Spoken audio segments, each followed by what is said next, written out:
Welcome back to The Evil Within.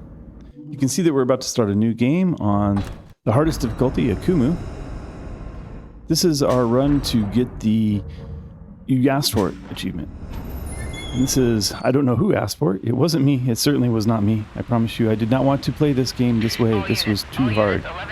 My strongest advice would be to avoid it if at all possible. If you can't make yourself avoid it, hopefully our video will give you some tips on how a mediocre gamer might get through it.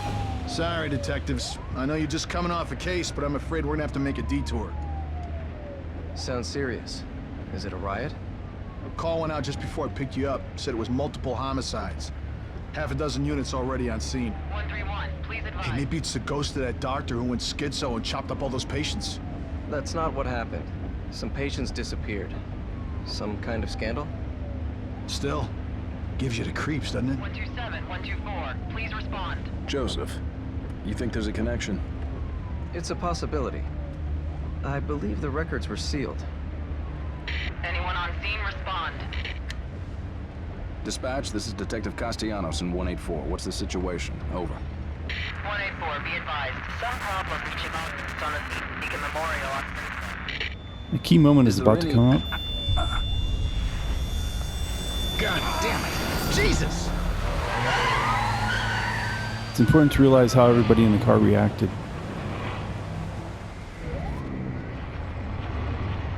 Specifically, Kidman, presented there as Junior Detective Kidman. Detective Kidman. Any thoughts? Nothing yet. I'm sure we'll know everything once we get there. Everybody else in the car reacted kind of strongly to that, grabbing their head, shaking their heads. Conley, the driver, almost lost control, and she just kind of didn't flinch through the whole thing. Throughout this gameplay, we're going to present you with our opinion of what the lore is and what's going on. That's based on our roughly 250 hours at this point of gameplay. Contact dispatch and let them know what's happening. Joseph, Kidman, you're with me. We're gonna have a look around. Right. As well as some digging on the online chat boards to see what other people were saying. This is a complete run. We're going to have every cutscene, and I'm going to try my best not to talk over them, even though I've got a lot to say. So, bear with me if I break that rule and talk over some of the cutscenes, but I will do my best to cut myself short. Keep the lore to kind of a brief discussion. I also will point out the parts of the game that are different on Akumu. It truly is a nightmare. At the beginning, it builds just like your nightmares usually do. It starts off kind of innocuous. This is exactly the same as it would be during any other run of the game. It smells You like may be blood. asking why we ran this on a new game and not a new game plus. I want to point out that you cannot run Akumu the first time on a new game Don't let plus. anyone else through this door. I can be an extra set of eyes. We don't know what's happening here. You're a backup. For you to get the Akumu, you asked for it achievement, you have to run the entire game on Akumu.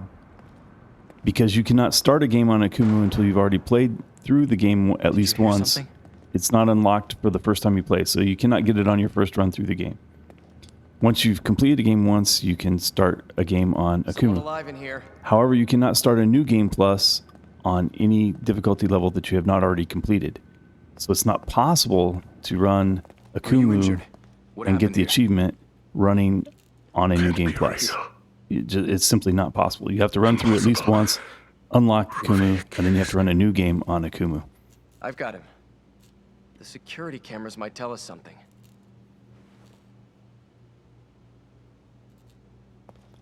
That means that you're starting off with, default Sebastian. He has not been upgraded in any way. He only has his handgun. And Joseph, his sidekick.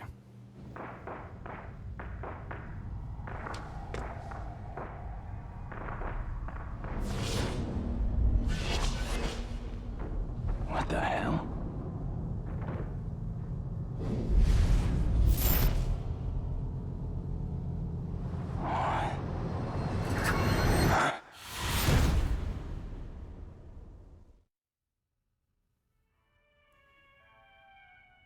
The true difficulty of Akumu is that it's a one-touch kill. Anybody even breathes on Sebastian, he will fold like a cheap deck of cards, and it's all over. It is not a hardcore run in the sense that gamers will know what a hardcore run is. If you die, you have to start the game over. It's not that. If you die, you can go back to the autosave even. The autosaves are in roughly the same places. As far as I could tell, they were in exactly the same places. I can't promise they're all exactly there because a lot of them I don't use and I didn't pay attention. But you don't die and have to start the game over. So at least there's one level of forgiveness, I guess. I think if you died and had to start the game over, I don't think anybody would ever get the achievement. Alright, so for those of you new to The Evil Within, you see what's going on. We started off in a relatively normal police response to something happening at a mental hospital. The mental hospital is full of dead patients and staff, and we found one doctor alive, Dr. Jimenez. We saw something happening on a closed-circuit TV security camera. And now we're hanging upside down from a meat locker. Go figure. This is being brought to you by what's called a STEM. Or at least that's what the creators of the system called it. Called it STEM, STEM. It was created by Ruben Victoriano. It was his original concept. He was encouraged and provided the bodies, the human bodies that he needed to do his research by Dr. Jimenez, who we just found back in the hospital. Dr. Jimenez is the director of the Beacon Mental Hospital, and he was feeding Ruben mental hospital patients to basically dissect and figure out how the human psyche works. Ruben is, especially through the perspective of this gameplay, from the perspective of Sebastian and the main storyline, Ruben is the evil within. He is the ghost in the machine at the core of STEM. STEM is pulling everybody in to a shared reality. So if you will, a kind of a virtual reality. Everybody's conscious mind has been suppressed and their subconscious minds have been linked. And they're all kind of hallucinating together. One part of the lore that I wanted to point out, or at least my perspective on how the STEM works, is that like the artificial intelligence robots in the movie The Matrix,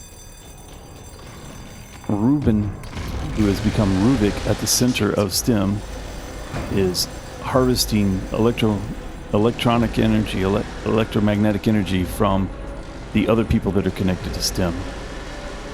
He's using them basically as batteries. You see this all through the symbology in the game. There's later on when you will see people in bathtubs basically with the Matrix connection at the back of their skull, just like in the movie. So I think there's a clear intention to make that connection, to draw that line of thought. Ruben is harnessing the electromagnetic energy of those people that are connected to the STEM because their conscious mind has been subdued, basically. They're unconscious, and so all that's working is their subconscious. So they're only able to contribute at kind of a subconscious level. This is basically like a nightmare to them, literally. And Ruvik is assuring that it's a nightmare. He's making sure that the world is horrific, terrifying, and trying to bring everybody to a level of terror. The reason for that is that the brain produces more electrical energy when it's under stress than at any other time. And the stress of terror is something that Ruben is very familiar with. And he's using that to make his batteries more powerful. Now, those poor souls that were coming from the hospital, they just kind of crumble. And if you will, they're the equivalent of a AAA battery that Ruben just kind of consumes. And the more of them he consumes, the more power he has, the more influence he has. He's a conscious mind inside the STEM.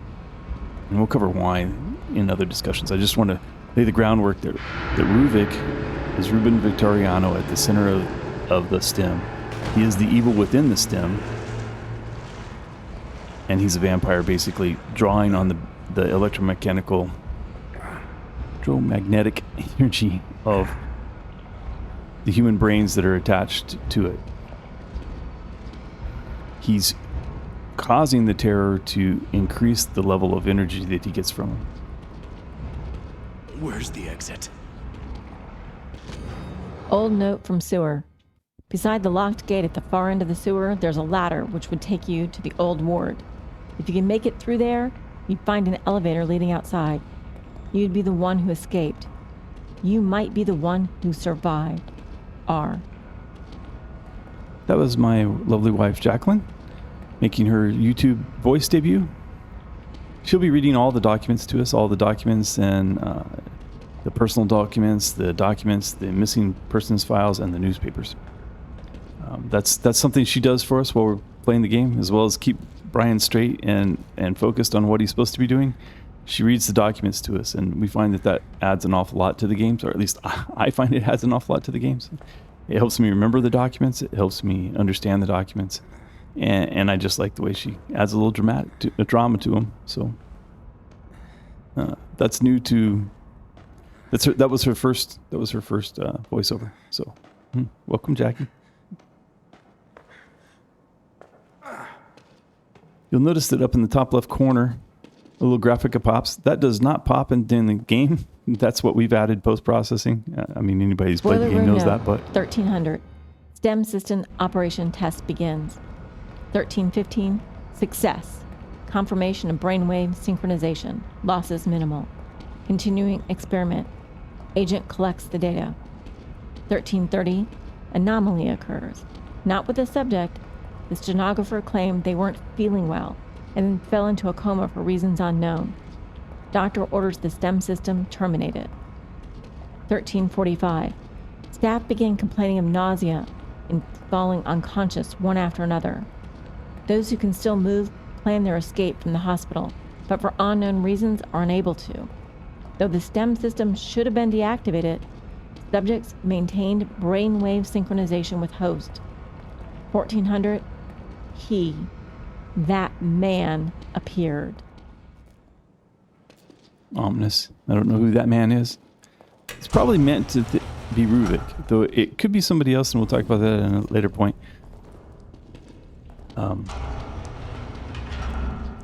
We were talking about the graphics that pop in the top left corner.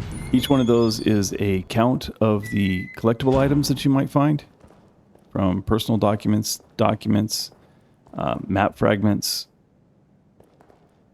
newspapers, missing persons. I don't remember the exact order, but newspapers, missing persons, and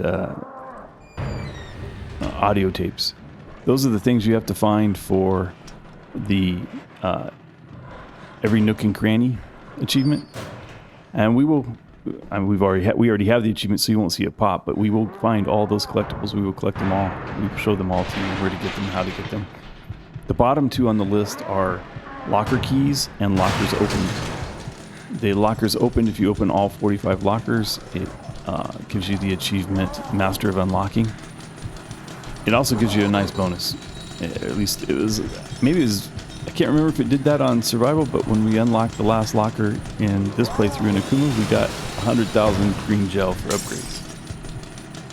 So, that was a pleasant surprise. Now you'll notice that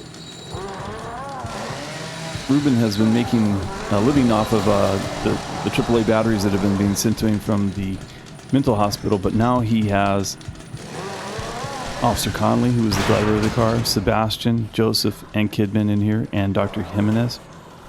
Those are all sane people.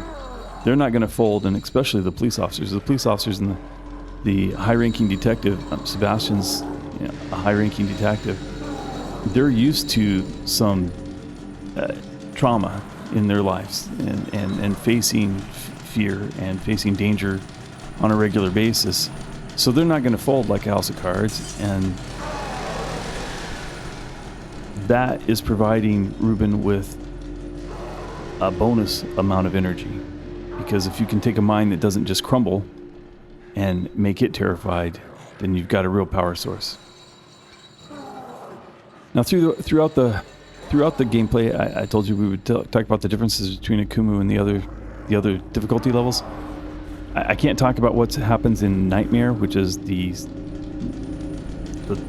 second most difficult run. We didn't run it on Nightmare, but I've been told that a lot of the placement of the foes and the way the scenes have changed are common between Nightmare and Akumu. But in survival and casual, you would normally have just run in here, you'd have thrown that first bottle, got him distracted. Come in here, you'd have gone around to the left of the screen here, gone around the kind of administrative area here, and there would have been a path over to the door over there. But in Akumu, this is blocked. You can't go that way. There are boxes over there, and you see he's destroying boxes all over that area. You cannot leave this room until he has come in here and destroyed a whole bunch of boxes, which means you have to hide. Now the place I found to hide was here. He seems to, he seems clearly visible, but he seems to miss you. I'm going over here now to check to make sure the boxes were destroyed. Once they're destroyed, you need to get him out of the room so that you can make a run for it. So you're going to throw a bottle back into the other room. You want to throw it close enough to where he hears it, but far enough to where he goes, and he will run immediately. And you need to use every bit of energy you have to limp around this corner. Once you get around this corner, duck so that if he looks back over his shoulder, he doesn't see you through the window. Because with your hurt leg, you're so slow. Once you're through this door, you're pretty much done. There's nothing else really that's going to challenge you for the rest of the run. I mean, just keep pushing forward. Just move. It's the same as it was on the other difficulties. He will look like he's going to catch you, but you're going to make it to that elevator. Once you get to the elevator, it's all cutscenes and downhill from there. Well, I guess there's one other time when you have to just basically push forward until you get out the hospital door. So that gives us some time, some cutscenes, but not talking cutscenes, and some opening credits are about to roll. The opening credits are nice. I like them. They give it a real cinematic feel. I want to talk a little bit about our run here. We died a lot of times. I mean, a lot of times. So many times I didn't keep track of it. There apparently were 7 times that I forgot to hit load, and I just kept playing from the restart. When you die, you restart at the last autosave location, or if you die right after you manually saved, your autosave would be at the manual save, so you restart there. If you just play without reloading, then it counts as a death. You can immediately hit the menu button, go into the load, and load even the autosaves, and then the death doesn't count, and you could start from there. There's no real excuse for me to not have a 0 count when I'm at the done, when we're done with the run, other than I just apparently forgot to do it 7 times. But honestly, we died at least hundreds, maybe thousands of times. I don't know. It's a beast of a run. But I died a lot of extra times just for you. We reran different parts of the game specifically to catch things on camera for the YouTube posting. We were careful to try to have the camera looking in the right direction and to try to demonstrate some very specific things as we were going through. So, don't hold my 7 deaths against me, because it could have been 0 if I'd have just remembered to reload. It could have been thousands if I'd have never reloaded. For YouTube to make it a seamless and cinematic experience, to get the camera in the right places, to always be looking in the right direction, and to also make it to where there's cutscenes that I can get to, where the video blends seamlessly. I think I managed. I mean, there were times when I had to rerun large sections just to get from hospital scene to hospital scene, so I could catch the white screen as you go through the mirror as a cutscene.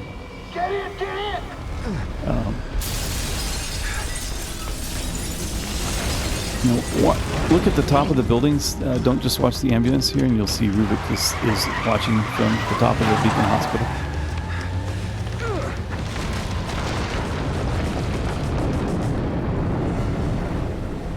Yeah, you can almost miss him in that kind of sun glare that goes by.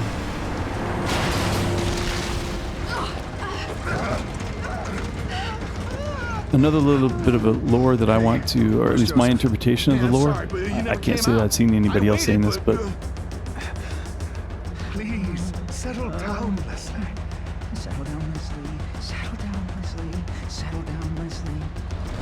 okay, there isn't a whole lot of value in the talking here, so I'm going to go ahead and talk over the rest of this cutscene because it's going to end this. It's going to end the video. It's going to end the chapter. I want to get one more point across about the lore. In my opinion, if you think about what STEM must be trying to do, it's taking the subconsciouses of all these people and it's trying to present a world to them.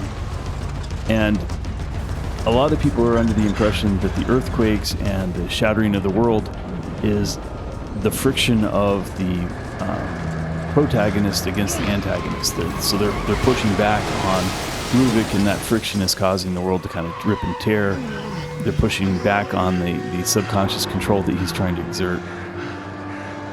That's one theory. Another theory is that Ruvik's causing the earthquakes and trying to make that a fearful thing.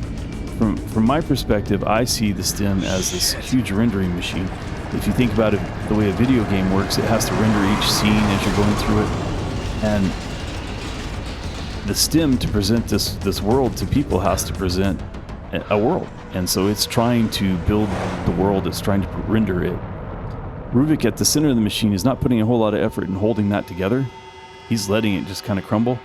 But it's partially, at least partially, crumbling because no two people ever remember a city the same way. They may all be coming from Crimson City, but every person's going to have a slightly different memory of Crimson City. Everybody has their favorite bookstore, their favorite cafe, their favorite corner, their favorite park. Everyone all right back there? Just a few bumps. We're fine. Their favorite clubs, their favorite restaurants. And so everybody has a slightly different memory. And so STEM is taking all these different inputs and trying to render a scene, but that scene isn't cohesive because nobody remembers the city the same. So it doesn't have a cohesive view of what the city is. Unlike a video game where there's an underlying architecture that the game creators created to create the map. Here the map is trying to be created from the memories of everybody. And the ether of their memories is not coalescing well. And so there's always these rifts and there's all these tears. Just my opinion on what's causing a lot of the earthquakes. Certainly Ruvik's partially involved because he's not working to make the rendering any better. All right, well, I hope you got a flavor for how we're going to present the game.